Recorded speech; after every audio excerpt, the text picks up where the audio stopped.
La voix humaine est par définition pleine de possibilités, pleine de couleurs. Notre appareil vocal peut changer de forme à souhait et nous donner des résultats sonores à chaque fois différents. Tant que la production vocale est saine et ne cause pas de fatigue ou de blessure vocale, toutes les voix sont légitimes. Alors, quand on parle du concept d'une vraie voix, d'une voix naturelle, sans effort, j'ai mes petites réserves. La voix est d'emblée plurielle. Il serait, à mon avis, assez restreignant de penser qu'un seul timbre de voix puisse nous définir complètement. Même que découvrir des nouvelles couleurs vocales, pour moi, ça me fait sentir plus libre, j'ai plus de possibilités devant moi, ma voix peut être encore plus au service de ce que je veux faire musicalement et de ce que je veux exprimer. On a la chance d'avoir un instrument extrêmement malléable. Pourquoi se priver de ça?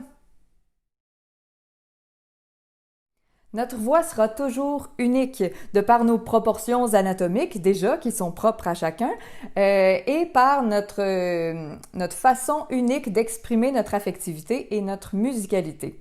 Notre voix est facilement colorée par nos émotions, par exemple, et notre façon de les vivre et de les exprimer, c'est assez propre à nous.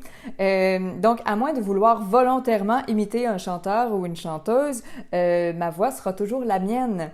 Et même le jeu, l'exercice de l'imitation peut même me permettre de découvrir des possibilités vocales nouvelles, des nouvelles sonorités qui feront, à partir de ce moment-là, partie de mon répertoire de possibilités vocales. Et ensuite, je pourrai décider de les utiliser ou non à ma sauce, mais la possibilité, elle restera. Une autre chose que je trouve vraiment importante à aborder, c'est les normes vocales implicites. On assume souvent, par exemple, que la voix qu'on prend spontanément pour parler, pour crier, pour s'exprimer sans y penser est notre vraie voix et que cette voix-là devrait être prise comme point de repère pour toutes les autres tâches vocales qu'on pourrait vouloir effectuer. Pourtant, il y a beaucoup de gens qui se plaignent de se fatiguer la voix rapidement, de perdre la voix au quotidien. C'est pas parce qu'on utilise notre voix d'une certaine façon au quotidien que ça veut dire que la production vocale est saine et qu'elle devrait être prise comme modèle. Ça pourrait même conduire à plus de fatigue vocale. Un autre exemple est d'assumer que la voix dite naturelle, en référence à la voix parlée, est forcément en masse épaisse des plis vocaux. Ce n'est pourtant pas le cas chez tout le monde et ça peut conduire facilement à de la confusion non nécessaire et à de la fatigue vocale à force de s'exercer à faire des tâches vocales sans avoir la masse de plis vocaux requise pour le faire. Et ça, j'en sais quelque chose parce que au moins jusqu'à mes 25 ans, je ne parlais et ne chantais qu'en masse fine des plis vocaux. Je ne produisais pas autre chose que ça. Et puis, j'avais aucun problème de volume, on m'entendait bien. Donc, on a assumé très souvent que j'étais en masse épaisse des plis vocaux ou en voix de poitrine ou en voix de corps. Tant que j'étais dans un répertoire plus classique, ça allait, mais dès que je voulais sortir de ça, faire autre chose, il y avait une discordance avec le style et je me sentais vraiment prise derrière un mur pour exprimer, interpréter et tout ça. Il y a des styles qui passaient juste pas. Et puis, malgré toute ma bonne volonté et mon travail, j'ai fait plein d'exercices pour ça. Certains m'ont aidé, mais aucun parvenait à vraiment enlever l'obstacle de fond de tout ça, jusqu'à ce que j'apprenne sur la masse des plis vocaux et que tout s'éclaire. Cette confusion-là de départ, d'ailleurs, est pas mal à l'origine de toutes mes recherches, ma démarche pour approfondir mes connaissances vocales. C'est toujours un peu risqué de présumer de quelque chose parce qu'on le rencontre souvent. Prenons le temps de voir ce qui se passe réellement chez chaque personne unique.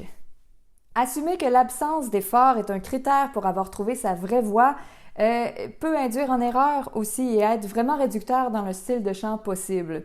Déjà, produire un son, ça demande une activité musculaire, c'est un effort auquel on est habitué, bien sûr, depuis le temps qu'on fait des sons, mais un effort quand même.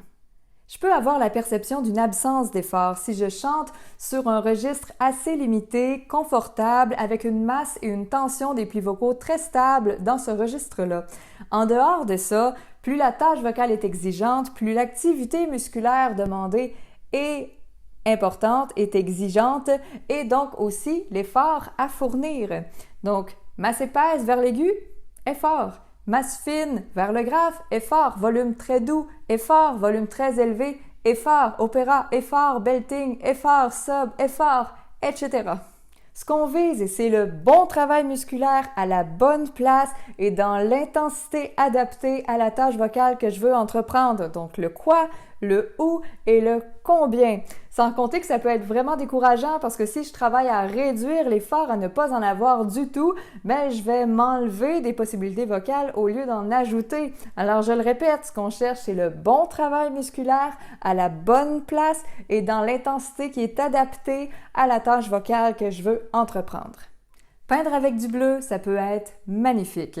Peindre avec toutes les nuances de bleu comme choix, ça donne encore plus de possibilités, ça peut être magnifique.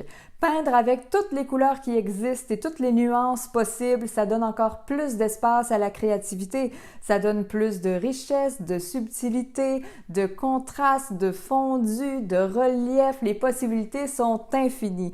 Et si on donnait à des millions de peintres ces possibilités-là infinies, ben, il créerait quand même des œuvres uniques. C'est pareil pour la voix. En plus, notre palette est elle-même d'emblée unique. La différence, c'est que notre palette vocale, elle, ben, s'agrandit par l'entraînement.